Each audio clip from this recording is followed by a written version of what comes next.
Hello বন্ধুরা, আজকে আমি গোপালের ভোগ রান্না করছি। তো তার জন্য আমি পনির করব। পনিরের মশলা করেছি। এদিকে পোলাও হবে, পায়েস হবে, 5 রকম ভাজা হবে, আর তোমার চানার ডাল হবে। তো বন্ধুরা, গোপালের ভোগ আমি আলাদা সমস্ত কিছু আলাদা করে করছি।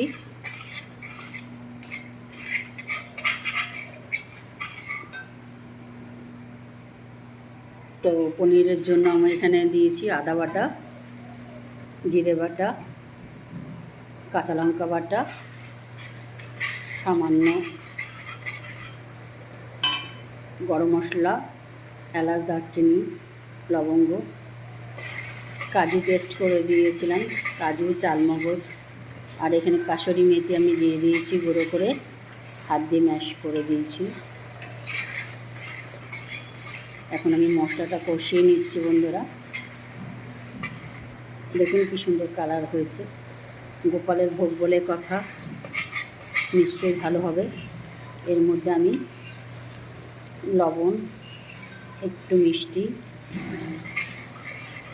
একটু হলুদ দিয়ে দিয়েছি, দিয়ে মশলাগুলো কষিয়ে নিচ্ছি। যদি আমার এই রেসিপিটা তোমাদের ভালো লেগে থাকে, শাহী পনির, তাহলে অবশ্যই লাইক শেয়ার করো। এরপর আমি এক একটা করে আইটেম করব। এরপরে আমি করব পনিরের পর চানার ডাল, মানে ছোলার ডাল, এইখানে আতপ চালে রেখেছি। পোলাও হবে, পায়েস হবে, 5 রকম ভাজা হবে, সুজি হবে। আমি তালের বড়াটা আমি করেই নিয়েছি বন্ধুরা আগেই, আপনাদের সমস্ত কিছু দেখাবো ভিডিওতে। সিঙ্গেল চুলাতে করছি, দেখুন নিরামিষ চুলা, আমার সমস্ত কিছু নিরামিষ, গোপালের রান্না, তাই সমস্ত কিছু নিরামিষভাবেই করব। এবার দেখো বন্ধুরা, আমি এর মধ্যে এই যে আলু আর পনির ভেজে রেখেছি দিয়ে দিয়েছি। বন্ধুরা, সবাইকে বলছি একটু করে শেয়ার, লাইক, কমেন্ট সমস্ত কিছু করে দিও। এইবার আমি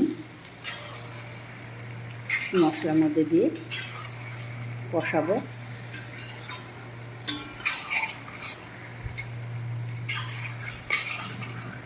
আপনারা হয়তো গন্ধ পাচ্ছেন না, কাসুরি মেথি, গরম মশলা, লাস্টে আমি গরম মশলা দেব। আর আমি যখন পনিরটা ভেজে নিয়েছিলাম, তখন সাদা তেলের মধ্যে আমি ঘি দিয়ে পনিরগুলোকে ভেজে উঠিয়েছি। তারপর আলুগুলোকেও আমি সেই তেলে ভেজে উঠিয়ে নিয়েছিলাম। তারপর দেখুন মশলাগুলোকেও আমি কষিয়ে নেওয়ার পর এই যে ফাইনাল লুকটা আপনার দেখুন কি সুন্দর। মশলা যেহেতু কষিয়ে নিয়েছি, এর মধ্যে আমি এবার জলটা দিয়ে দেব।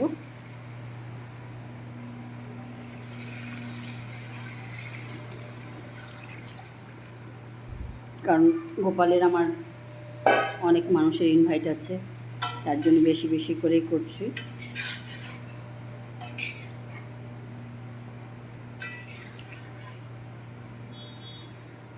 সবার আশীর্বাদে যাতে গোপালের রান্না ভালো হয় দেখবেন বন্ধুরা। এইবার আমি এটা ফুটিয়ে নিয়ে একদম পুরো গ্রেভি করে নেব, যে যতটা গ্রেভি রাখবে বন্ধুরা। এখন আমি এটা ফোটার জন্য ঢাকনা দিয়ে ঢেকে দেব